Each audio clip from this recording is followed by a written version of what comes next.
How many of you had a fake ID? Or yeah, there's several out there, or one from a relative or something.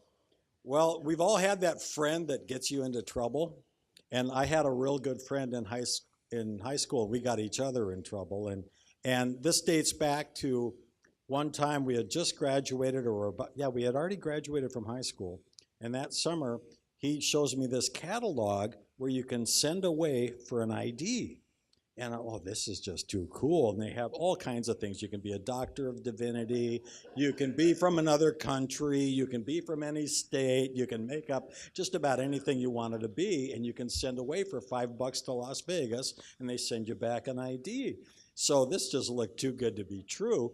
But we had to send in pictures with them because they came out pretty cool. And so, well, what are we going to do for pictures? Well, we got our high school yearbook out.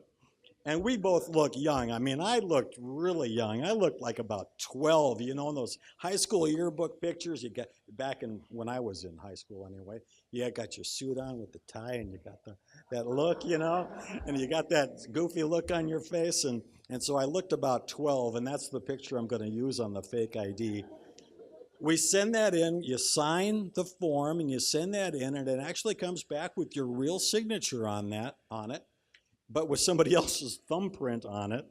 And so I thought, well, I'm going to be from Canada. So I got one that said the Dominion of Canada on it. And it was beautiful. It really did come back and looked really sharp.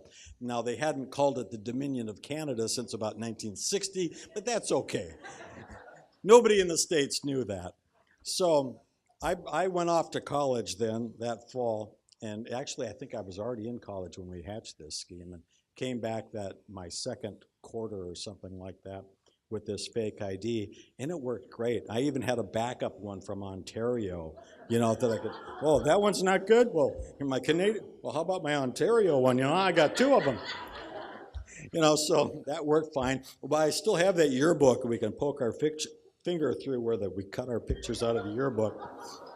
So I don't have our yearbook pictures, but it worked good. My college roommate then, he says, hey, that's too good. He got one too, and he was also from Canada. So when we go to the local municipal liquor store in Morris, Minnesota. Anybody go to Morris?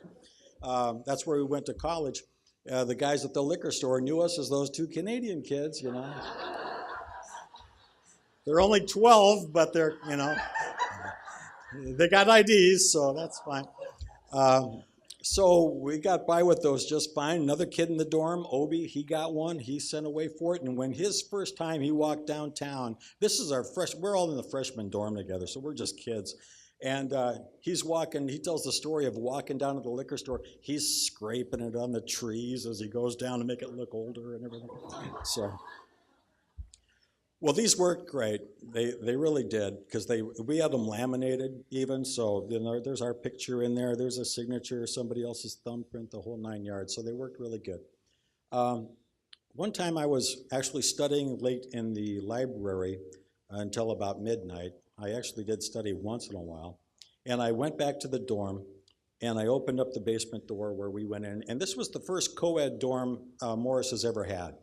And so we had boys on the bottom and the girls in the middle, and then on the top floor was boys again. Well, I opened up the door, and oh baby, I walked in, saw three guys walking nude the other way with people, boys and gals on both sides of the hallway, everybody with a beer cup in their hand. And I had missed a kegger. I went, I just missed a party. Well, I'm getting in late on it anyway. I got in on the fourth keg, and the RA, apparently, the resident assistant, was gone somewhere, so they were partying hardy that night at the dorm, and I blame Obi for getting the kegs. So it was a wild party, and I remember one case where I walked by one room and looked in, and here's a guy talking to some gals along the floor, and he's just wearing underpants, little tighty whities. Somebody comes up behind him, yanks those babies down. What does he do? He just goes...